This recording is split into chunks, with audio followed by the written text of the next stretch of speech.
Friends, ఏంటనుకుంటున్నారా? చింతపండు గుజ్జు friends. చింతపండు గుజ్జులో పచ్చిమిర్చి చీలికలు, బెల్లం, ఉప్పు వేసి ఉడకబెడుతున్నాను. దేనికో కనుక్కోండి, పులిహోర.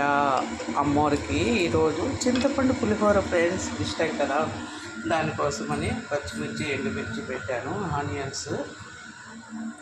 ఇక్కడ చూడండి, మా వారు నాకు హెల్ప్ చేస్తున్నారు, వెల్లుల్లి ఒలిచి పెడుతున్నారు. ఓకేనా? ఇది అవుతూనే మళ్ళీ రైస్ కడిగి పెట్టేశాను. రైస్ అవ్వగానే పోపు పెట్టేయడమే ఫ్రెండ్స్. ఆయిల్ పెట్టాను. ఇప్పుడు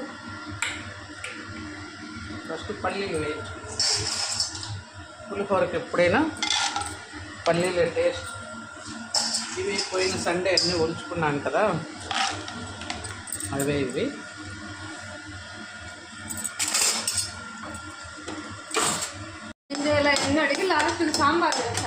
నా మనవనికి ఇష్టమని బుద్ధి లేక. చూడండి, శనగకాయతో పాటు జీడిపప్పు కూడా వేయించాను. నాకు తెలీదు ఎవరు వాళ్ళు ఫ్యాన్ వేసిందే.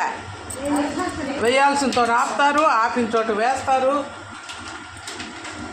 అయిపోయినాయి. ఇప్పుడు వేయించుకున్నాము. చూడండి,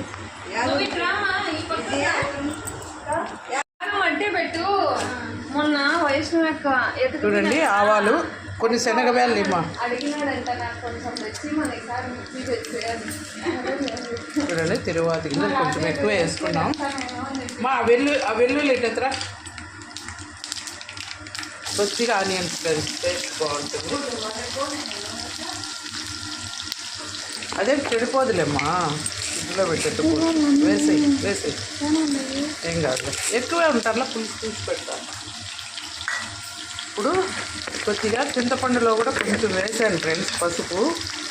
యాక్చువల్గా అన్నంలోకే వేసి వండుకుంటే ఇంకా బాగుంటుంది టేస్ట్, కానీ మళ్ళీ పిల్లల క్యారియర్ కోసం అన్నం కావాలని నేను వేయలేదు. చూడండి, ఇప్పుడు పచ్చిమిర్చి, ఎండుమిర్చి. ఆల్రెడీ మనం దాంట్లో పచ్చిమిర్చి వేసే బాయిల్ చేసాం కాబట్టి పచ్చిమిర్చి మరీ ఎక్కువ అక్కర్లేదు. కరివేపాకు, కొత్తిమీర నేను కోసుకొచ్చిన చూడు మన చెట్లో. కడుగు కట్ చేసి చూడు రాజు, ఏదో కోసుకొస్తే అట్టే వేయాలని అంటుంది. మరి కట్ చేయాలి కదమ్మా, తెచ్చినా ఆడబెట్టినా. మందైతే రసానికి కూడా అది, దీనికి సగం దానికి సగం. చూడండి, వచ్చి నువ్వులు దీంట్లో వేయాలమ్మా, లేకపోతే బాగుండదు. నేను చెప్పాను ఇది పెట్టమని, వాడికి శనక్కాయ పచ్చడి చేస్తానమనే నేను ఇది చేస్తాను. సరే, చూడండి, కొత్తిమీర, కరివేపాకు కూడా తీసుకురా. కొత్తిమీర, కరివేపాకు. ఆల్రెడీ బెల్లం ఇందులోనే వేశాను ఫ్రెండ్స్. ఓకే, నువ్వేట చెప్తే అట్టే. ఇంకేం మర్చిపోయాము చూడండి, గుర్తు తెచ్చుకోండి ఫ్రెండ్స్. జీలకర్ర దాంట్లో కొద్దిగా వేసా. జీలకర్రతో ఫ్లేవర్ భలే వస్తుంది ఫ్రెండ్స్. చూసారా, కలర్ఫుల్గా వచ్చింది.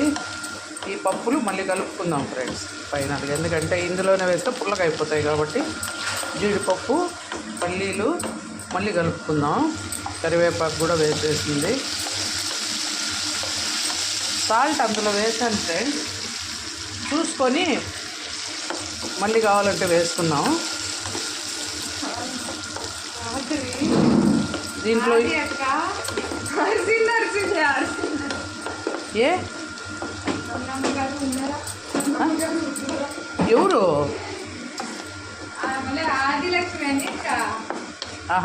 ఆది నా రాజే అక్క అన్నావని, రాజే నన్ను రమణమ్మ గారని ఎందుకంటుందబ్బా అనుకుంటాను.